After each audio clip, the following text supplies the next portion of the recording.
Eu quero convidar você a estar conosco nas próximas quintas-feiras do mês de fevereiro e março, onde nós estaremos falando sobre o mistério dos sete castiçais de ouro.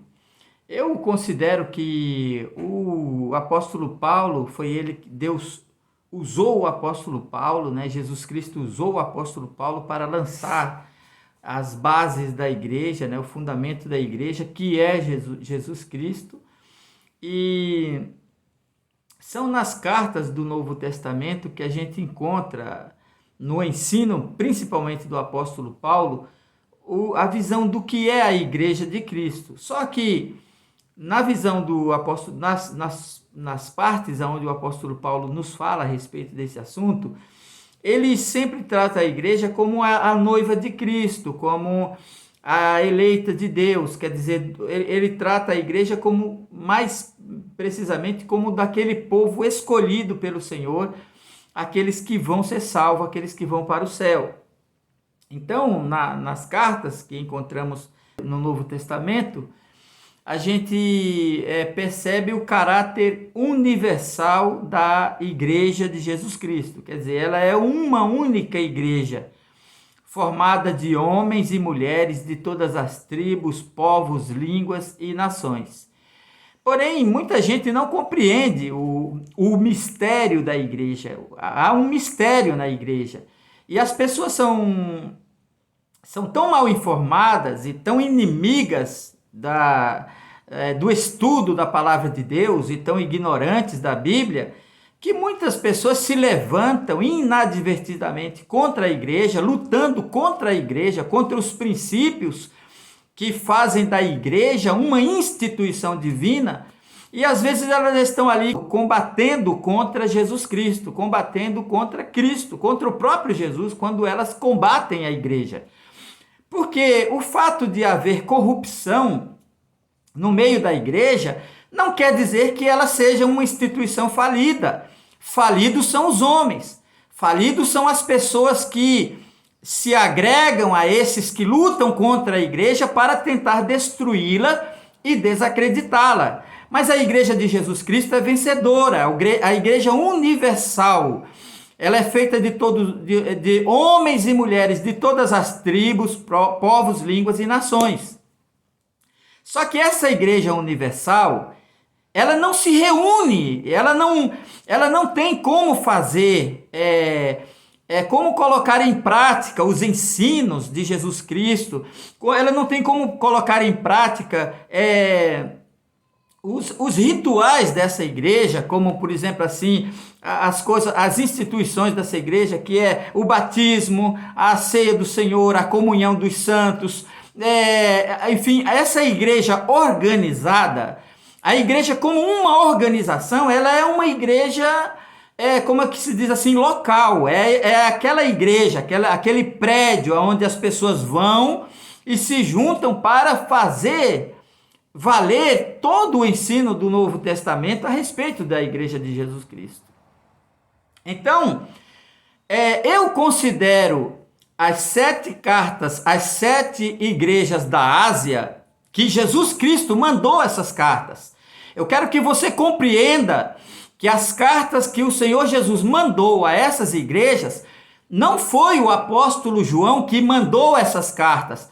Essas cartas foram enviadas pelas mãos do apóstolo João, de João, que subiu ao céu, e Jesus diz assim: eu vou escrever uma carta para cada uma dessas igrejas e você vai entregá-las para mim. Então eu considero essas 7 cartas, as 7 igrejas da Ásia, que está escrita no livro de Apocalipse, entre o capítulo 2 e 3, ela é a cereja do bolo da revelação de Cristo a respeito do mistério da igreja. Por isso, o nosso estudo se chamará O Mistério dos 7 Castiçais de Ouro, porque ela é realmente a cereja do bolo quando se fala em igreja. As pessoas que, porventura, hoje odeiam a igreja, existem muitos crentes que não frequentam mais igreja porque eles entraram na onda, eles entraram nas fileiras de Satanás, nas fileiras dos inimigos de Deus, para combater a igreja, para desacreditá-la por causa das coisas erradas que existem dentro dela. Mas o erro dos homens não põe a perder aquilo que de bom existe dentro da igreja, que é uma instituição divina. Portanto, aqueles que combatem a igreja local, seja onde for, eles são, na verdade, aliados do inimigo.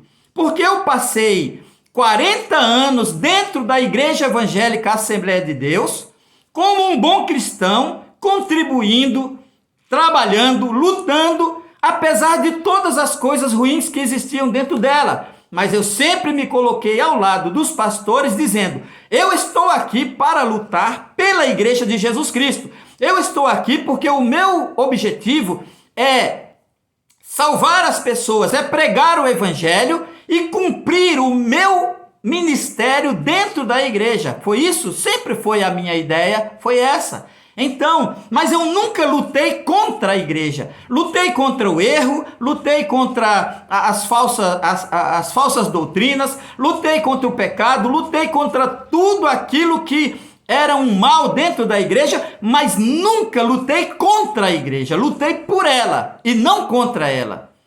Essa é a coisa que muita gente não entende. Nós devemos lutar pela igreja e não contra a igreja, achando que fulano ou beltrano são donos da igreja. E depois que eu não sei se esse estudo que eu vou fazer a respeito daquilo que eu estou chamando, esse é o nome que eu dei a esse estudo, o mistério dos 7 castiçais de ouro.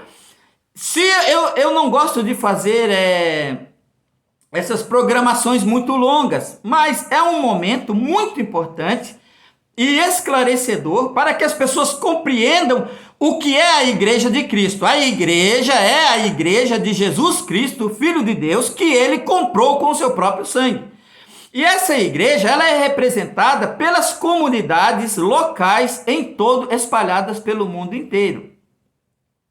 E então, se você não entende, não compreende o que é a Igreja de Jesus Cristo, depois de você escutar esse estudo, você vai compreender quantos aspectos importantes nós ignoramos e por isso não temos esse amor, esse apego ou este zelo por aquilo que é sagrado, que é a Igreja de Jesus Cristo, o Filho de Deus. Então, hoje eu estou tentando dar uma introdução a essas 7 cartas às 7 igrejas da Ásia. Hoje, o que eu estou tentando fazer aqui é dar uma introdução. Mas convido você a estar conosco todas as quintas-feiras do mês de fevereiro e de março, porque eu não sei se vou gravar essas pregações, esses estudos. Não sei, não gosto de fazer programação muito longa, porque há acidentes de percurso, vamos dizer assim. Por exemplo, coisas podem acontecer que a gente não está esperando e eu posso não conseguir levar adiante isso. Mas com a ajuda de Deus, eu espero conseguir fazer isso em 7 quintas-feiras, tá bom? Mas eu quero, em primeiro lugar, eu quero dizer que essas 7 cartas que o apóstolo João está entregando à igreja, ela veio das mãos de Jesus Cristo.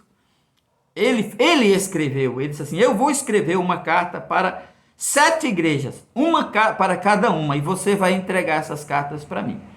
Então, aqui no livro de Apocalipse, só para fundamentar o que eu estou dizendo, no capítulo 1, o versículo 10 diz assim: eu fui arrebatado em espírito no dia do Senhor, e ouvi detrás de mim uma grande voz como de trombeta que dizia: o que vês, escreve-o num livro e envia-o às 7 igrejas que estão na Ásia, a Éfeso, a Esmirna, e a Pérgamo, e a Tiatira, e a Sardo, e a Filadélfia, e a Laodiceia. Então ele está dizendo assim: olha, vem cá, João, você é um escolhido meu, As pessoas são diferentes umas das outras. Você é uma pessoa dedicada, você é um servo fiel, é um apóstolo fiel. Eu escolhi você.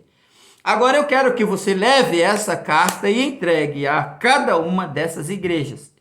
Então escreva e leve para mim. Essa carta eu estou enviando. Jesus Cristo está enviando.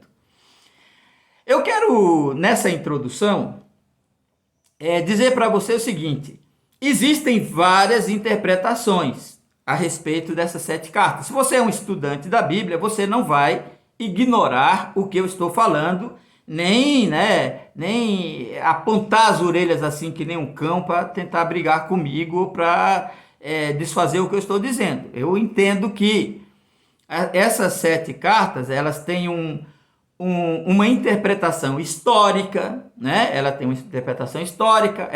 Cada uma dessas cartas pode representar um período de tempo da igreja, levando Laodiceia a ser a última igreja.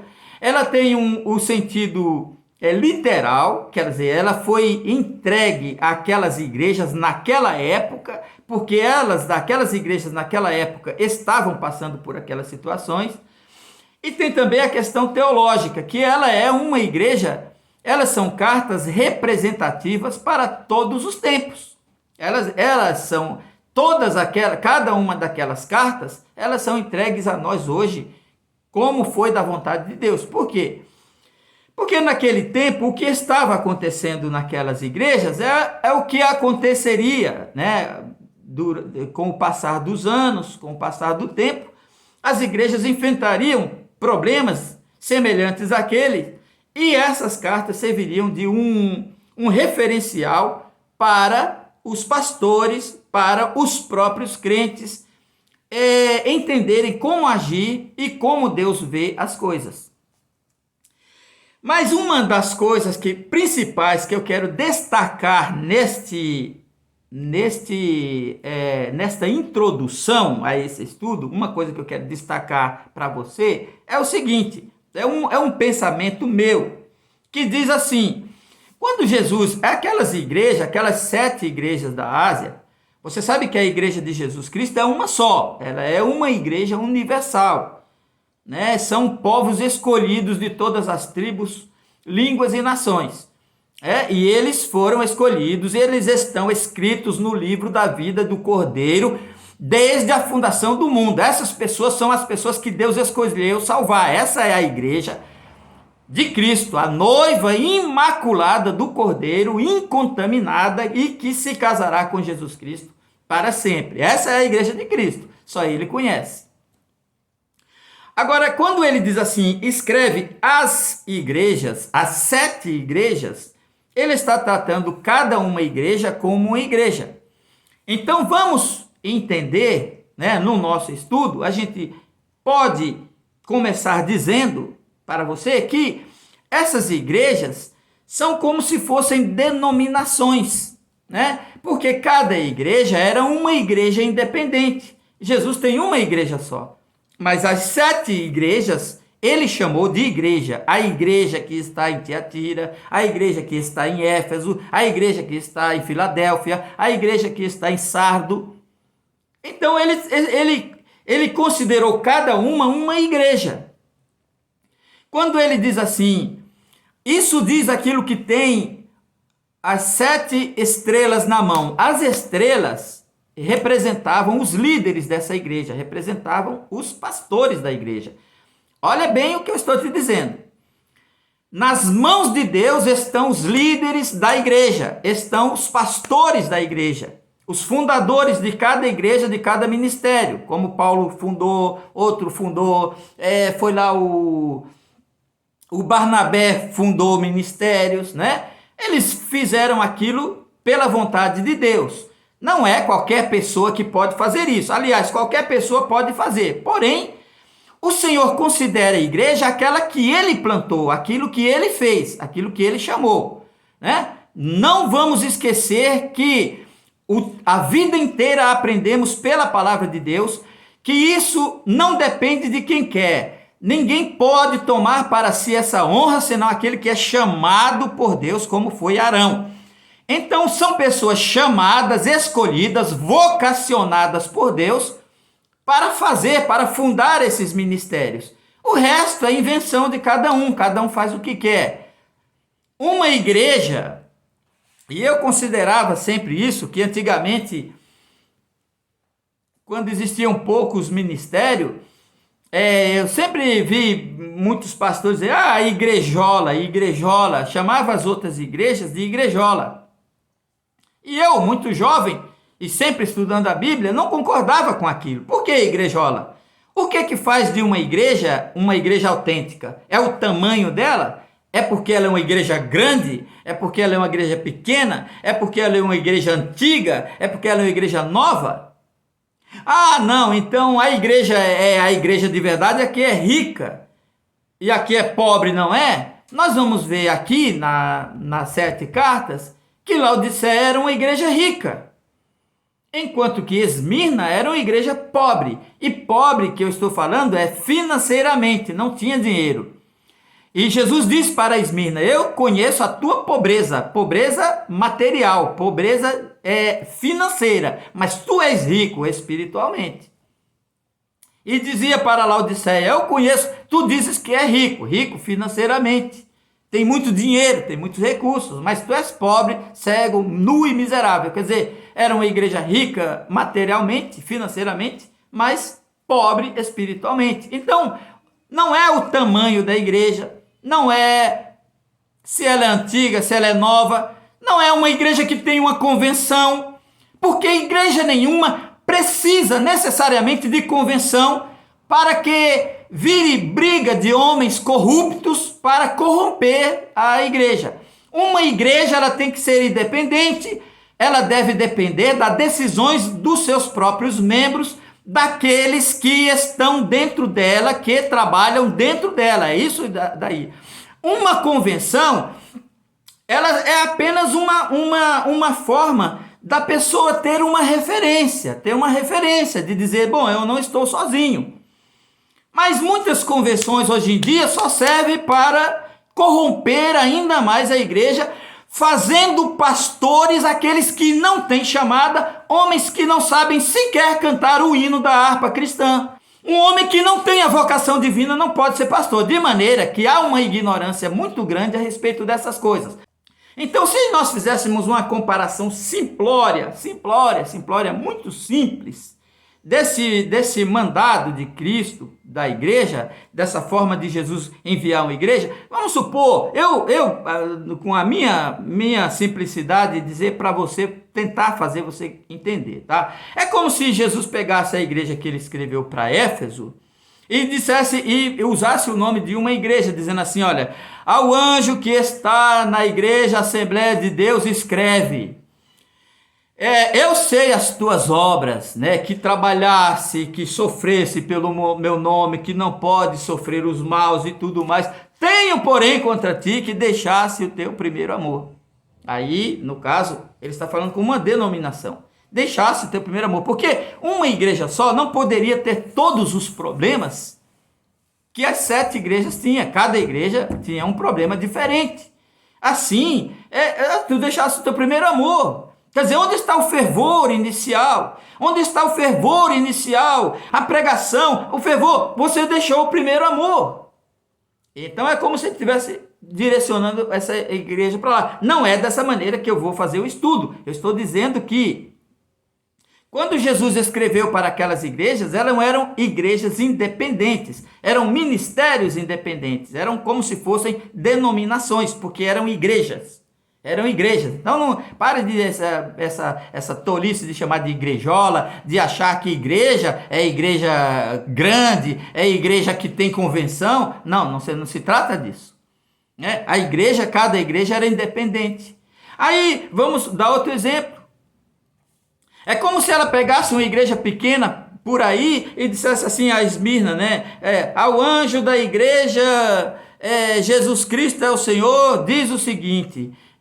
eu sei a tua pobreza, eu sei que tu não tem dinheiro, que quebra uma torneira lá na pia do banheiro da igreja, tu não tem dinheiro para colocar, eu conheço as tuas dificuldades, mas tu és rico espiritualmente, vivendo nessa dificuldade.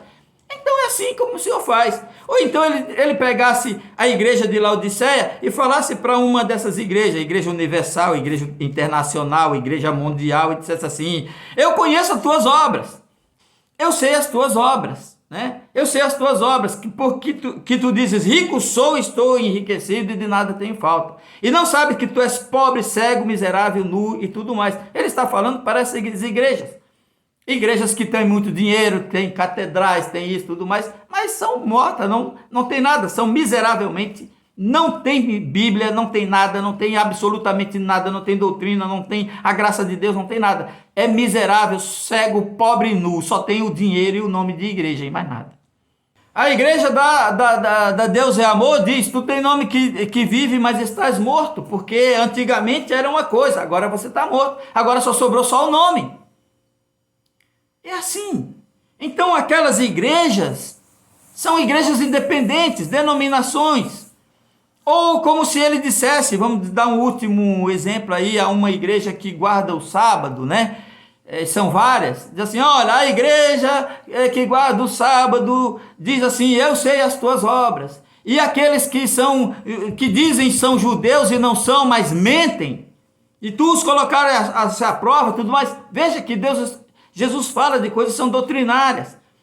Ou igrejas, a igreja contemporânea, sei lá o que, diz assim: eu sei as tuas obras, que tu fazes muitas coisas de boa, mas tenho porém contra ti que tolera Jezabel, mulher que se diz profetiza, a ensinar e a lançar tropeços no meu povo. Igrejas onde tem pastoras, onde as mulheres são as líderes, não é? Coisa que Deus abomina. Assim, e outra coisa, você aí que tem uma coisa que eu odeio, vocês odeiam, eu também odeio. E Deus abomina, Deus odeia, Deus não quer isso. Né? Então nós não vamos entrar nesses detalhes. Vamos aprender e talvez lá no recinto da igreja vamos falar de muitas dessas coisas, muitos desses assuntos aí que a pessoa às vezes não tem inspiração nenhuma para nada, mas para criticar, quando ele vê alguém falando de uma coisa, ele logo fica aceso, né, para criticar. Mas a verdade é essa: eu convido você a assistir conosco o estudo bíblico, o mistério dos 7 castiçais de ouro, que será ministrado na nossa igreja, Assembleia de Deus. O endereço estará no final desse vídeo e você é nosso convidado. Que Deus te abençoe, te guarde, te ajude e nos conceda a graça de começar e ir até o fim com esse estudo, que é difícil, mas eu creio que com a ajuda de Deus nós vamos conseguir, se for da vontade de Deus. Que Deus te abençoe, te guarde e te ilumine e te conserve para a vida eterna, em nome de Jesus Cristo. Amém. Amém.